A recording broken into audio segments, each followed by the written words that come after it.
Hi, everybody, and welcome to the latest episode of The Anatomy of a Room, where we pull back the curtain on a beautifully designed space by one of our members and get into all the nitty-gritty as to how they got to that final space. I'm your host, Ann Corgan, Seattle-based interior designer and co-founder of Anywhere, the platform that helps interior designers and to-the-trade manufacturers in the industry work better together. But what does that really mean? Well, our platform simplifies collaboration, enhances discovery, and fosters community. But we're not just another directory. Anywhere is a beautifully designed platform that's also incredibly useful. We made it simple to discover new products, connect with the right people, and stay informed all in one place. But today, we will be diving into episode 5 of The Anatomy of a Room, and I have the pleasure of being joined by Katie Monkhouse, the founder and principal of Marin-based interior design firm, Katie Monkhouse Interiors. She is best known for creating warm and inviting spaces that blends East Coast, European, and relaxed California styles. She launched her firm in 2016 and shortly thereafter opened her own home decor shop, West Park Home, which features a curated mix of vintage finds and custom furniture. She's also a 2-time participant in the San Francisco Decorator Showcase House. And last year she participated by essentially taking over the whole bottom floor and really going above and beyond with like bedroom, kitchen, living room, bath, 1 bath, 2 baths, can't remember, but anyways, she is a gem, and I am so excited to dive in with Katie today about one of her beautiful spaces in San Francisco. Welcome. Hi. Hi, hi. We're so excited to have you here. So we do always love to kick off the show with, I think some designers maybe favorite, some others like least favorite, but just hear a little bit about how you define your interior style. Yeah, maybe not favorite question, Anne, but I define our style by, I think our style is defined by things that are maybe not in my control. So our client style is really important in the architecture of a home, and then we filter that through our lens.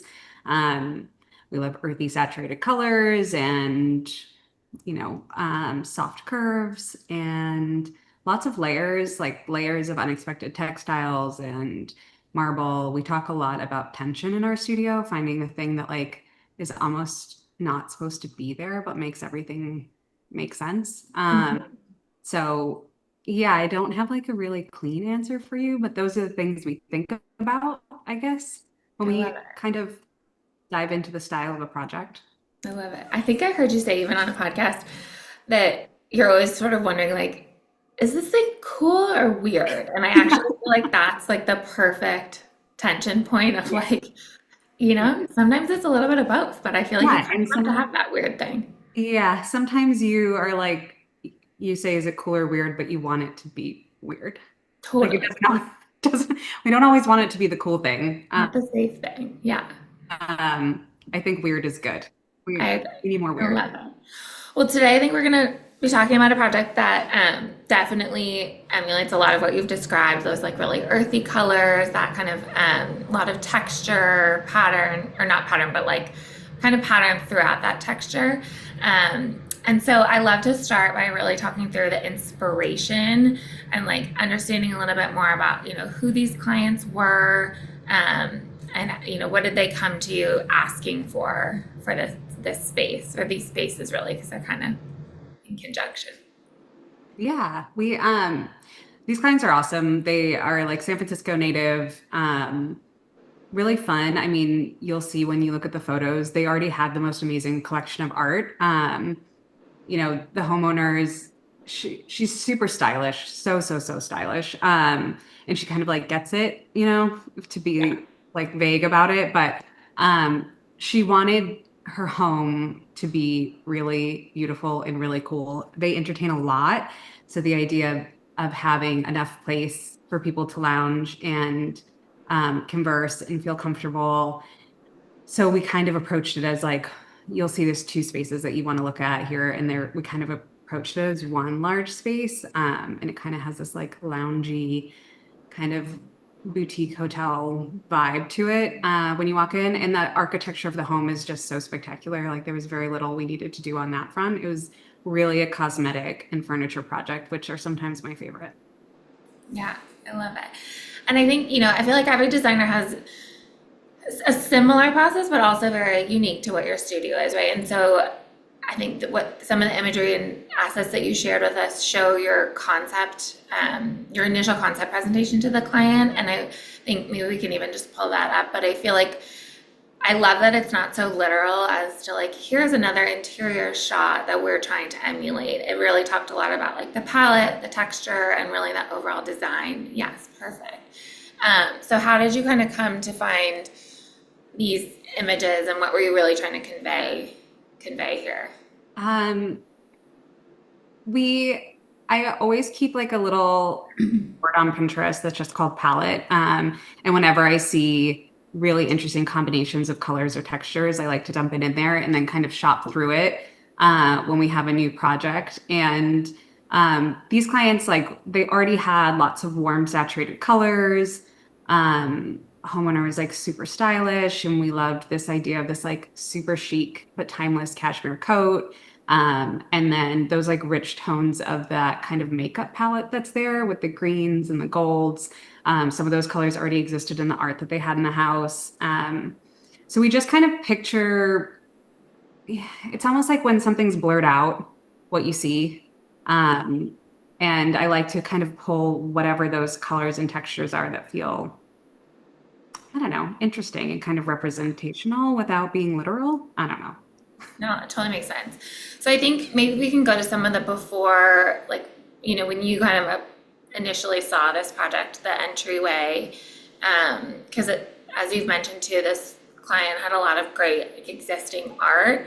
But I think for me, if I'd seen some of that artwork, I would, it's actually quite saturated and like, um, even the one that's in the entry and then state. So what we're looking at here is the living room, kind of with the staircase beyond and then the entry beyond as well.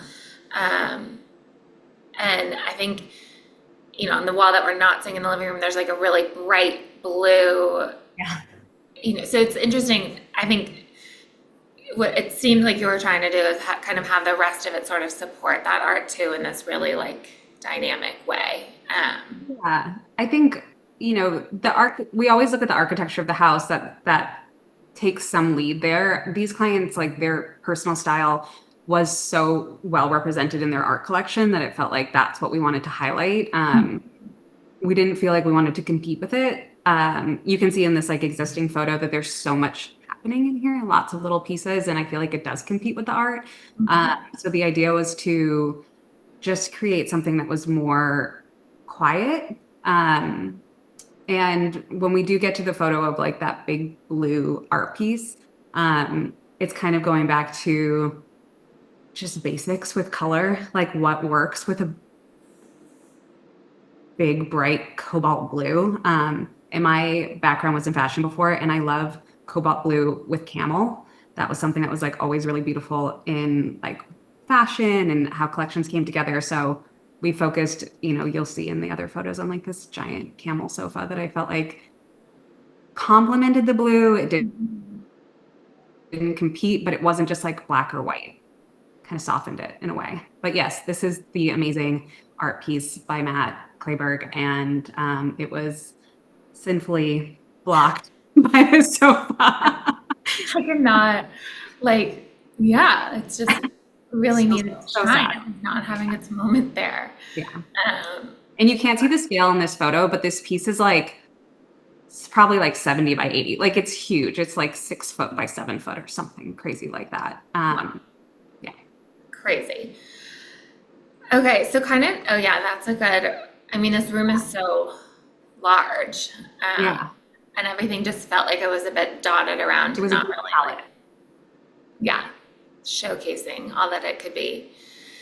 So, okay, let's talk a little bit about like maybe we can pull up some of the inspiration, like when you were first presenting to the clients and showing them, that entryway in particular. I just can't, it's the type of room that when you see it finished, you're like, oh, well, of course you would have a curved sofa in here because this was before, right, with just this kind of daybed Yeah.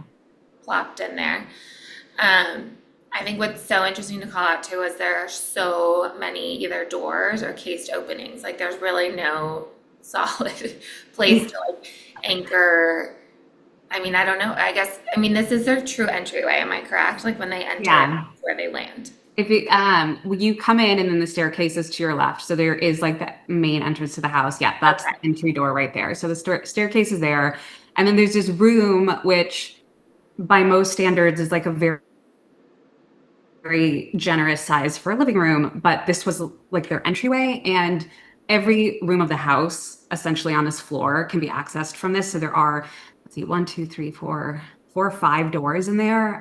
Extensive millwork, original to the house, and no windows that are in this exact space. So even though, there's all these doors off of it, and there's obviously windows in the rooms adjacent, it had this kind of dark quality to it. Kind of felt, yeah, I mean, it was in the middle of the house, so there was no like real direct window or view from this room. Right. So, okay. I mean, what kinds of like layouts did you consider for that space? Was it obvious to you off the bat to put a curved sofa in there, or did you kind of have to ruminate and like pull different concepts? I don't think anything was obvious off the bat because it is not only is it like a large space, but it's super high traffic. So you have to consider the path of travel to every single one of these rooms and trying to create a useful space that is still not in the way was difficult. We did consider doing like, the classic big round entryway table, with a big arrangement on it, and maybe we put a light fixture over it, but it just didn't feel, it would just become like a drop zone. It's not useful, and it's such a big space that it feels like it wants to be used. And that little curved sofa was already in the house. So it was actually really fun because we at one point just got like a lug crew over and moved some furniture around, and we're like, what can we make happen in here without starting from scratch? Because they had all these pieces and a lot of them were cute. We didn't want to throw everything away. So that curved sofa already existed. The coffee table already existed. We kept that. We moved around some of their art, but we kept that piece there because the color was so great. And then a big piece of this project was trying to figure out the paint. The client had moved in and painted everything this like kind of middle of the road beige color. And it was just, there is a cast of light from a stained glass window in the stairwell that is yellow, and it turned everything like Band-Aid beige. It was just, and there was no definition. Like every piece of millwork, every ceiling, every wall, every door was all the same color. So we were trying to figure out how to create definition. So one of the concepts was to box in their beams with natural wood to kind of like create definition there, and then figure out a way to paint the millwork a lighter color, and then like the walls, something at the time we thought about maybe doing plaster so that we got that reflective quality. Um, and then making the fireplace more of a moment because it Yeah. was, kind of washed in the same color, but it was this huge presence in the room. So yeah, those were kind of the challenges and what we are trying to do. So yeah, this was from our initial concept. We actually don't usually render initial concepts. This was obviously just like a basic SketchUp model, but it was because the project scope was mostly furnishings and cosmetic, it was kind of easy to just throw the ideas Yeah. into SketchUp so the client got a better idea of what it would look like. Um, So this is kind of where we started with the beams, and we thought about doing like a stone frame with an inlaid mirror. And the idea of the mirror was kind of to create almost like a window feel. I feel like rooms without windows can really benefit from mirrors because it gives the same effect. And then create some definition between the millwork and the wall and the fireplace. So that was kind of the first iteration. I love it. And here though, it almost looks like you did stick to the like color washing concept, which I feel like it's so interesting because when there is so much millwork and there are not really any great like start stop points here, I feel like. Yeah. I think the easy thing to do is to color wash it, right? Because it Yeah. just you can kind of like, okay, well, check. So I love that you realize like, okay, actually we want to make some more definition. And I think like really allowing that fireplace to stand out.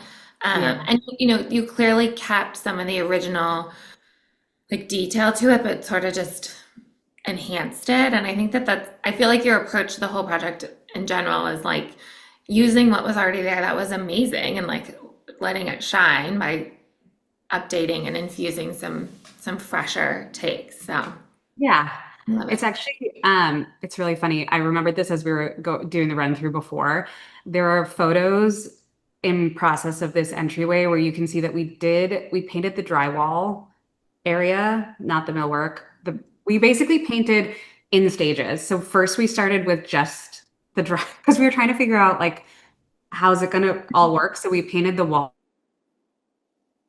the crisper white, and then it still felt heavy. So I think we moved into the paneling on the walls became white, but then the casings and the baseboards stayed the beige. There was like an evolution where we painted like one while the painter was working in another room. I was like, okay, stop here. We'll come in and check it. He's in the other room. And then we're like, no, let's do like one more part. But you can kind of see here where like the casings run into the baseboard in a way that you can't really separate those two pieces. Um, yeah, there's like funny in progress photos that you'll see like the wall's white, but the paneling is beige. And then all of a sudden the paneling turns white, but the casing is beige. That would have been quite the paint It schedule. kind of becomes like an illusion. Yeah. And then in the end, it all became the crisper white, but then we kept the beige trim in the adjacent living room. Anyway, it was an evolution. There was a lot happening here. There were like scrolls and posts and beams and Yeah. columns. But I think that's like such a great little reminder to everyone, though, that so much of it, like we can render and AI our lives away. And like, yes, it can be helpful, it can be directional, it can be all these things. But sometimes you really just got to be like boots on the ground, Yeah. trying it. And like, how wonderful to have a painter who's getting like Yeah. props over here. And I mean, I think obviously we all need paint schedules, we all need all the tools and the things, but sometimes I think if we get a little too granular, it's like just Yeah. let's just get there and like work it out together in person. And having a client wherein she was like, okay, but where's the paint going to stop? And we're like, to be perfectly honest, we don't have the answer right now. The fact that she was like cool with that. And she's like, okay. So we were like, okay, we're going to paint this part, see what it looks like, then paint this part, see what it looks like. And she was like, great. Um, I think sometimes we feel like we have to have the answer to everything. And I mean, obviously you're the expert, but like there are conditions that are very unique to a certain space. So, it's Absolutely. yeah, I think sometimes it's okay to be like, you know what? I don't know, but we're just gonna we're gonna go one step at a time here. Totally. It's okay to change your mind too. Yeah. I love it. Okay, great. So once you sort of had that, floor plan sorted, and maybe actually we can pull up. I know, sorry, I'm really kind of bopping around. I drive me crazy when I do that, but I just once I get going, I'm like, but what about over here? Okay, so maybe we can pull up the actual drawn floor plan because I think it's helpful to see how the entry. There we go. So great, thank you. Um, I mean, it also just, yeah, I just can't quite get over all the like different entry points. I feel like you could have Yeah. just ignored that space, but then you make your way into the living room, and I'm sure, as you mentioned, they were really wanting this to be another space for like their entertaining. And I mean, do they also spend time in here as a family, or what were? Yeah, they do. I mean, this house doesn't look like a house that's full of young kids and dogs, but it is. And I think that was also part of the magic is figuring out how to do this in a way that is good for real life. Like the sofa's in a perennials performance fabric, and the accent chairs are leather, and the rug was a custom made size, but it was a very affordable rug because there's a dog and there's a chance it has to get replaced in a few years. So it was kind of being like practical, and like they had just done a lot of that furnishing. Like they didn't like how it ended up, but they had done it. So it was like, how do we not, spend a gazillion dollars and just get them to where they want to be in the house? And they love it, which is like the best part. And they were so thrilled that we were going to use some of the pieces that they had already purchased because they were willing to start over. But obviously, like, I don't know. There's something kind of nice about not just throwing everything out. Totally. Yeah, we don't always need to get it all out just to bring new in. Um, well, great. Well, I just felt like that was a helpful visual to see like how everything Yeah, that they is kind of speak distributed. to each And other. There you yeah, go. there's that before. Yeah, that day bed where like no one was ever gonna lounge. It's just floating about up there. I love it. Um, okay, well, let's dive into the fireplace back in the entry room. I know, Mm, again, I'm so sorry. I'm like bouncing all around, but I think going back to that before, it had all these like scrolly mabobs, and I think obviously this is a beautiful home in Pacific Heights with lots of gorgeous millwork and things. I think some people might have been like, I don't even really want to touch yeah. this. But it's not necessarily the aesthetic you were going for, which is great. So how did you approach this fireplace? Yeah, it was a funny one because we didn't want to demo the fireplace. Like one, I mean, I didn't go down the rabbit hole of research to figure out if this scroll detail was like original to the home, but I also just didn't want it to be gone forever. So we actually softened it in. So it's actually still there. It's Oh, boxed behind the build out that we did. So we preserved it just in case it was important and someone would want it someday.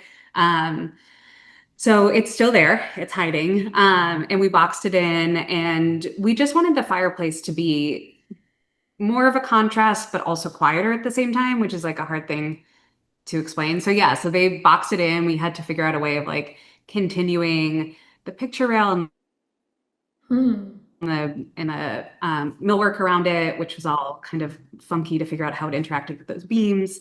Yeah, trying to figure out like, do we Wow. trim it down? Do we cut it in? So it seems like such a simple thing, but they had to find the same profile as the picture rail and maintain the same reveal between the moldings. I don't know. So it looks like a really simple fix, but it took some time. Yes, for sure. And then you changed out the hearth as well, right? Because that had just Yeah. been, It was like painted brick, and it was painted the lovely beige of everything else. So we were adding marble to the dry bar in the dining room, and the client just like loved the marble so much. So we ended up bringing that in here as well. So we had to demo out the bricks, and then they had to level that all out to be able to put the beautiful Monet marble in there. so pretty. Also, something I think people think is just like a quick little get it out, but then you Yeah. want to think that it's like you got to make sure it's even and there's not like a lip, and is the stone actually thicker than your floor? And Yeah, and it was a little bit, and because it's so high traffic, like we had to like soften all the edges of it. So if you were to kind of walk over that area, because it's a huge projection. I mean, it's fairly unnecessary. They do use that fireplace, which is cool. But that was like, I want to say almost like 2 feet deep, that hearth. So oh, wow. um, it was really kind of in the path of travel. So we did have to be mindful of sharp corners and raised edges and that sort of stuff. But in the end, it kind of it worked. I love it. I mean, it looks great. And then the mirror detail. So is that just overlaid? Because it almost looked, now I'm trying to remember if it's framed out or, It's not framed out. It is just cut at a radius in the corners and applied. We did have ideas of framing it out, and in the end, the client was like, "I think it looks great." So we are like, "Cool, leave it." check, check. We'll leave it as is. And then, so thinking through, like, I know we're kind of in like that was a midway process, but ultimately in Yeah, that final room, you did not box at the beams. They were just painted out. So correct. Yeah. I'd love to understand a little bit more about like, you have this concept phase, you present that for like initial sign off, then you go to like true design phase. And then even still though, from there, there's a lot of room for evolution and change and, whether things just like don't go according to plan or you're on site, as you're mentioning with the paint, it just feels like you should go another path. So I'd love to just talk a little bit more about like how you really implement the design presentation and how much room there is for evolution. Yeah, there's always so much room for evolution. We start with the concept, which is really where we kind of brain dump ideas and we kind of take the temperature of the client to figure out like what they're game for and what they're not. And a lot of times it comes down to feasibility and budget. So once we articulate the idea well enough that they're like, all right, I'll entertain this, then it's kind of like bringing in the actual professionals to tell us like what would it entail to do this. Um, if it wasn't in the original scope. Sometimes the original scope stays exactly the same, but a lot of times in concept, we explore things that we saw, in the initial walkthroughs and things that we picked up on in their inspiration images that we think would be fun to implement. Um, and that's kind of so most clients, if they're into the idea, will let you kind of run with it until they have all the information. So we had our contractor come over and measure out all the beams, figure out like what the material cost would be and the labor cost. And then there was a lot of figuring out how the beams would interact with the rest of the architecture because some of the beams landed on these like scrolly columns, and some of the beams, if we wrapped the fascia that was going up to the stairs, where would it end? There were so many details that were going to have to be worked out. And then it was like, okay, well, maybe we just wrap the beams and we don't create kind of the crown or fascia all the way around. So we kind of dissected it to the point where we're like, okay, if we implement this piece of it, what would it cost and how long would it take? And then it's really up to the client to decide if they want to go for it or not. And in that case, they were like, no, which we were like, cool, we'll move right along. Saving the info and moving on. Yeah. Well, I think this is a great example of like, you know, your earlier point that you consider this space with just like a big, beautiful entry table, which is gorgeous and I'm sure would have been really Yeah, beautiful I to love walk that. into. But yeah, they clearly wanted more of like an entertaining space. And I think having that fireplace too there, it's like he's sort of begging for someone to Yes. sit in it. So Yeah, that was part of it. They were like, we actually use this fireplace and we would love to be able to sit in this room. It's also like it's a cozy little spot. The living room is huge, I mean, it's a really long living room, so it's less intimate to sit there if, a girlfriend comes over and you're just having a cup of coffee. It's like you can sit in this small little area and it feels more intimate than this like vast living room with this, 20-foot sofa. right. Well, now I'm just dying to know. This is totally off whatever program, but because they do have kids and dogs, is there like a coat closet or something that they can put everything actually in? Or There is a coat closet, but it is not nearly enough for that type of life. But they do have a coat closet. Their entryway has like a gated kind of landing. So it was definitely like a pain point. But there's like another entryway that comes up from the garage. So there were other places, but it was definitely like a formal entry and not like a drop your school bag and leash entry. thankfully, I love it. Okay, and then I want to dive in a little bit more into the living room because in my mind they are like sort of they're connected. Yeah. They're one and the same, really. So is there anything in that space that, might go unnoticed, whether to the untrained eye or just something that you particularly love about it? Um, I think, well, when you look at the before and afters, I think if you are not dialed in, you'd be like, oh, this isn't a massive change. Like, I think if the room feels better, but some of the big changes, like we added a central light fixture.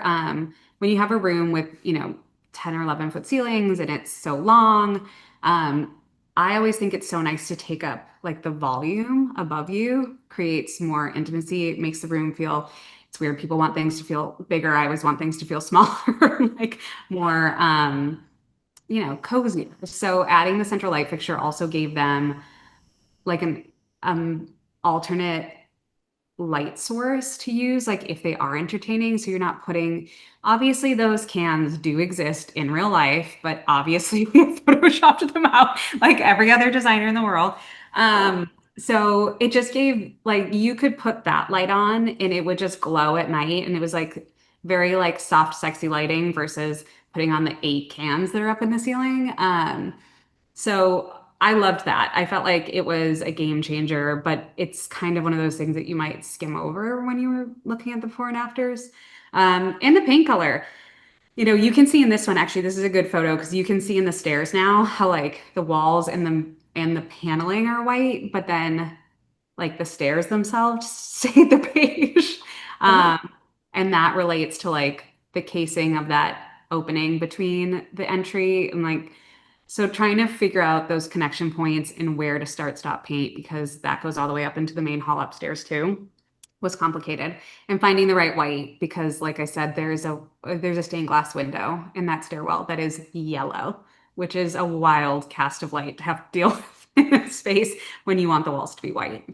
yeah, and I wonder, and I'm really throwing everyone for a loop here, but if at some point we can pull up that image because it really shocked me. And oh, there it is. Yeah. It looks as though the walls are painted yellow. Yeah, you can actually kind of see the window. And it's gorgeous. And I mean, it's original. The house is the kind of thing that we like worship and love, but really made our jobs extra difficult. Like trying every white paint color in the world. I think we landed on Wimborne white, which is fair and ball and just always works. But yeah, it was challenging. Yeah, I'm glad you said it because I was going to ask because everyone's going to want to know. Well, what was the white? Wimborne white. Yeah. 'Cause you probably had to go a lot cooler then, so that it didn't all just get picked. Yeah, we usually air really warm on whites, earthier, deeper tone whites. Woodbourne is quite bright and crisp, but it felt really good in the space. Like it kind of brought this kind of more modern feel. Cleaner. Yeah. Okay, and then can you tell us a little bit about this coffee table? Because I feel like I I was can. I really just like served that up and I didn't actually mean to because I was curious if there were any of your custom pieces in here and sure. It Yeah, that is one that we designed for another project a while back, or maybe we designed it for this particular project because it has been around for a while now. We call it the Hendrix coffee table because the shape of it is kind of a guitar pick. It's kind of like this funky egg shape. And then I make this with my furniture maker, Mike Finizio. I'll give him some credit here. He's very talented. But we have like a few pieces. This one behind me is one of our pieces as well. That we tend to just repeat in projects. So we ended up, we put them on our website. But this one, it has oval legs, which are really complicated for Mike to make. But I am grateful that he does it. They're like big, chunky oval legs. And then we do a through tenon detail. So you can see the end grain of the wood comes through the top of the table, which is fun because we kind of like place them in different directions and it creates like a funky pattern on top. But Love it's it. fun. This one's walnut, and you can't tell by this photo, but it's basically the size of a dining table. What? Like it's like 6 feet long by like 4 feet wide or something. It's huge. This coffee table is massive. He was like, that's the size of a dining table. I'm like, I know, but it's a big room. So you can't tell, but it's huge. That is wild. Yeah, you really can. I mean, that's a huge Yeah. sofa then, huh? Yeah, the sofa is very, very, very long. I think each one of those is like maybe 42 wide or something, and there's one, two, three, four, five pieces of it or something. It's big. Yeah, like you do the math. No, I will not. And then, okay, the accent chair, you had a funny little blurb about that Oh one. yeah. When we do initial concept, we tend to pull, there's actually in real life, there's two of them. We pull just like scaled models in SketchUp to do floor plans and just see how it feels. So we had pulled just these two chairs in SketchUp to see how it felt with like a big L-shaped sofa. And then we presented like multiple funky cool chairs that we were so into. And the client was like, what are these ones in rendering? And I'm like, I have no idea. They just were the right size. And so we tracked them down. They're from DWR. And that's so thanks SketchUp for designing my project for me. Well, clearly it was the right scale. I mean, I that's know. a And honestly, the black is really good. Like that's another thing that we like in a room is like a couple moments of like a good just black piece that cuts through everything and grounds it a bit. And the black leather is not usually something that I gravitate towards, but it worked really well. yeah, it's good. I love it. So good. And then I just love the piece in like the back corner, that sculpture, Mm. or I guess I'm assuming Yeah, it's it is a sculpture. We actually worked with the artist, so that's from Mexico City, Lordag and Sondag. So we gave them the scale that we wanted, and we gave them references of like a couple of the ones on their website that they liked, and they came up with this idea. It actually kind of looks like a person standing there. But the client wanted something in that corner. They didn't want to do a plant because they just have bad luck with plants in this room. It has natural light, but it's not direct at all, so it would be hard. And they have two kids and a dog, so they were like, "We would love a sculpture, but it can't break." So we're like, "Rattan, sculpture, great." Well And done. then actually, the marble plinth that it's sitting on was a piece that was already in the room from when we started, and we're like, "Great, we'll reuse that because it's just the right height." So it was like a good little. I love that piece. I So think it's fun. funky and weird. We like the weird, right? It's Gotta have kind the weird. of Gotta have the weird. Well, I love, excuse me, hearing a little bit more about your like partnership with in relationship with like your furniture maker and I mean that's obviously a huge part of what we're all about at Anywhere is just like discovering these new manufacturers and having this partnership with people that like really make our projects that much more for sure. compelling. So we're so grateful that you just wanted to share all your little tidbits. Can you tell us, did anything go like wrong along the way or anything? I mean, not wrong, but anything that you had to really like, Can say wrong. yeah, wrong. I feel like Okay. it's nice. It's very like comforting, designer to Yeah. designer. Oh, for sure. I mean, one of the things was just getting through that paint of that family, like, explaining to the client, like, we're just going to paint in layers because we don't have the right answer yet. So that was kind of like a maybe not wrong, but not great. And then I hate to admit this, but that huge sofa is from Restoration Hardware. So the client loved the Camaleonda sofa that was in every single one of her inspiration images, and we priced it out for this like 200-inch long by like 80-inch long sofa, and it was like close to 40 grand. And there was considerations there, and she was like, I just can't be upset if my dog is on it because it's such an expensive sofa. So we were looking for modular, tight seat, tight back sofas in a camel velvet, and I came across this one and I was like, "Oh, damn, it's kind of good." And I thought about having it like kind of redesigning it and having it made locally instead, which probably in hindsight would have been the right thing to do. But we were like, why are we going to reinvent the wheel? The price is right. They have a performance fabric that we love. And stylistically, it's exactly what we want. So we just went with it. And you can actually see in some of the photos that the tufts broke. The tufting on the seat kept breaking in all the different pieces. So after 6 months of dealing with them coming out and trying to change them and finding out that it was like plastic tie downs inside them and all this stuff, they completely remade it for the client. And we even considered just having them take, you can see actually in the front there's a tuft that was popped. And then in the third one up, there was another tuft that was popped. So, people, you you know, this is a PSA from someone who's lived through it. It might look good, and we never source from them. Not, I mean, there's lots of retail options that are good. I'm not blaming all retailers, but um, if it's coming over on a huge ship and the carbon footprint of this thing was probably off the charts, and then in the end the quality is not good, it's just like it's not worth it. I ended up pricing it to have it made locally, and it would have been no more expensive to just have it made locally. So it was kind I of heartbreaking. And the client was upset. I mean, it was actually expensive, you know? I mean, it's not like restoration hardware is that cheap. And, it took 6 months for them to keep having to come out and fix it for them to finally replace it. And then we had to have them like guarantee us that they were going to use wood dowel tie downs and not plastic so it wouldn't keep, I mean, it was a whole thing. So yeah. lesson learned. Wow, that was not even an intentional. Sorry. I didn't mean to like completely just No, um I think it's have so at good it. because I think it's so good because I actually do. I feel like the word custom has become like directly associated with super expensive. And of course, it can be the case, but it's not always. And I think that oftentimes, it's more just like personalized, I feel Okay. like, Yeah.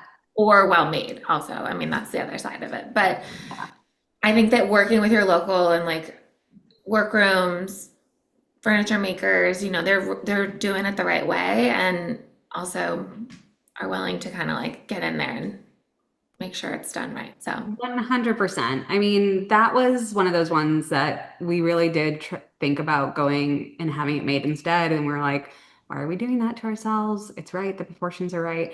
And we went there and we learned a lesson. And it's just supporting smaller makers. I mean, we're in San Francisco area. It's actually very expensive to have stuff made here, but we have a lot made in LA. And knowing that it's like the insides of that sofa are just as good as the outside looks is so comforting to put into someone's home, knowing that like the materials are just good quality and the build is good quality and you're supporting someone local and it hasn't, come over on a ship from another country and it just feels good. And even if it was more, it feels good to support, you know, these smaller makers locally. yeah, real craftsmanship And your quality is just always going to be better. always. Can't beat it. I love it. Wow. We're like, that's a wrap.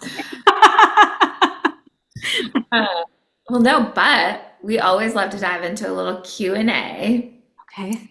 but I'm not the one asking all the questions. So we can dive right in and see what we've got for you today.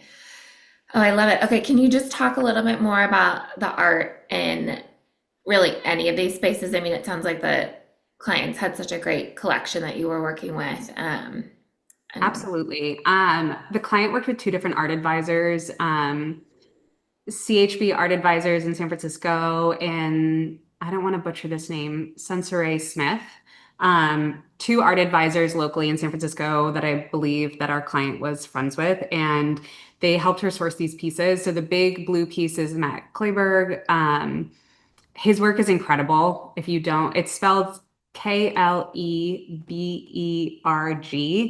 Um, his work is incredible. I've seen it at Fog a couple times. They're always like this cool, super bright, happy, joyful pieces. The photography, um, there's a photography piece that was in the room that we moved to the dining room. That was by Trevor Paglin. I am looking at my notes. Paglin. Oof, I don't want to butcher these names, but amazing. And then in the corner of the room, there is like a hanging sculptural piece by Krager Studio, and that artist studied under Ruth Asawa. Um, and then the painting in the entryway is Natasha Wright. All of these incredible artists, I only know about them from working in his home and then searching for them online. And every piece just like kind of led the way. And it was really fun to work on a project where the art came first. And we kind of built around it because good art is kind of, I mean, it's everything. So yeah, it was really special. yeah, that is so nice. I feel like oftentimes when you get to the end of the project and there isn't already art there, it's like the thing that never quite Totally. ends. But when you start with it, it's a good place to be. Yeah. Okay, I love it. How did your custom furniture line come to be, and how did you decide what pieces to make? And maybe just share a little bit more about that process. Yeah, I call him my furniture maker, but he's like lots of people's furniture maker. But Mike and I have been working together for like probably 6 years, like my first big project. Mike did all my built-ins. He doesn't do built-ins anymore. Don't ask him to do it. He doesn't want to do them. But he did the built-ins, and then there were all these pieces that we were interested in that he was like, well, I could make that. So he ended up doing something like I think 5 different built-ins in the house and like 4 different furniture pieces. So it was kind of like we were in it from the very beginning. Um, and so I was actually living abroad in England, which is so random. So I was living abroad in England, and Mike was on the ground here helping the client with the built-ins and everything. So having a good partner that you trust is really important. Um, and then every piece that we've made just filled a void that we couldn't find sourcing, or that we could find, but it wasn't quite right, or we wanted a different finish, or there were just ideas that we had, like this really long, you can kind of see it, this really long, very narrow table. It's only like 12 or 14 inches deep with all these different size dowel legs. we needed something really narrow for an entryway. And so he could make it locally and then secure it to the wall for us, because obviously 12 inches deep is not not tip proof.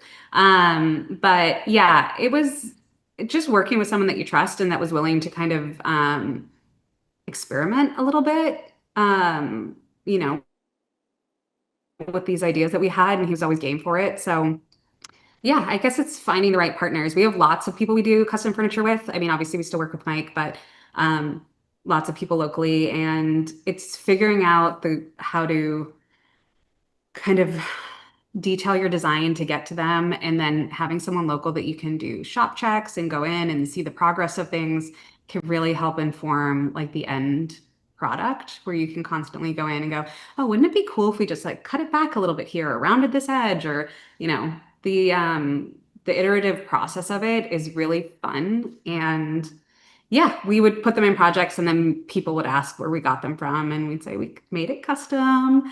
And then we're like, I wonder if people would want them if we offered them. So yeah, we have like 6 or 7 pieces or something that I think you could buy through our website, but it's a very small business. It's not like, Yeah. you know, it's just it's very, very small. It's additive. Yeah, yeah. Well, you had that great piece in It's your, and it's fulfilling and fun. well, that's always nice. The creative piece of it is important. Oh, okay. How has your design perspective changed as your career has evolved? My design perspective has changed, I think, a lot. And how it's changed is maybe a more complicated thing.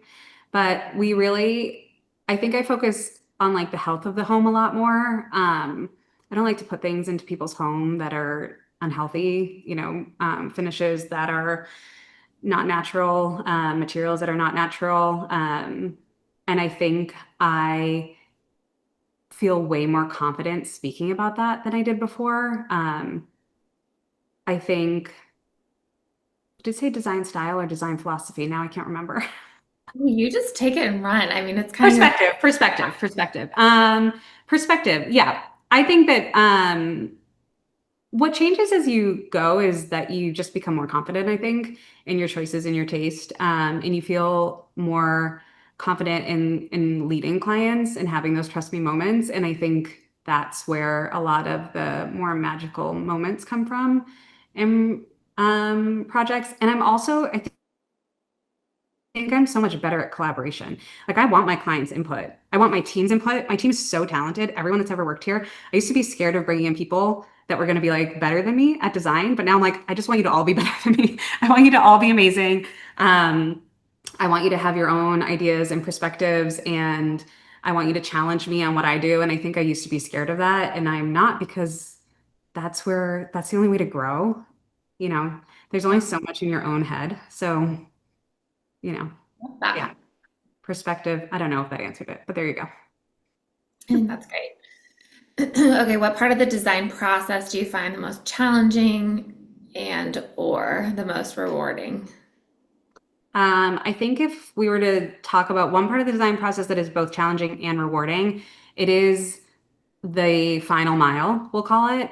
And I only am saying this because we've been in it for a couple projects lately. So it's like that lead up to install or move in, and install and move in aren't always exactly the same date, but getting everything into place, all the loose ends, all the things that have to happen, all of the moments that you realize we kind of needed something there. How do we bring that piece in?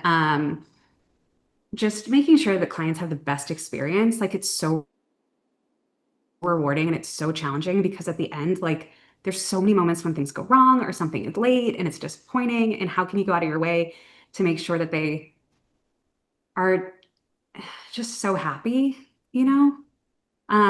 So I think that's challenging and rewarding. But my favorite part of the process is space planning. All right. So, last question. How did you talk about budget with the client when there were a lot of moving parts? Like potentially, how you kept some of the existing pieces, replacing some. Um, I usually try to start with kind of an agreed upon budget for the most part, but do you find that maybe you don't need to do that in some of these situations, or how does that process work? We've been better about it. I think it's a lot easier to talk budget when it comes to furnishing part of the project, like furnishings and cosmetic updates, way easier to calculate beforehand. Um, I feel like a build budget is very, very difficult. We can obviously control your finishes and fixtures, but cost of labor is ever changing and sometimes staggering. So, um, a lot of times clients go, I don't know, I'm not sure, what we want to spend. And I go, okay, well, if it's $2 million, are you comfortable with that? And they're like, what? No. So I'm like, there's always a number, So I think kind of start there. Um, and I think I've gotten a lot more confident talking about money because we have done so many projects and we see what things cost.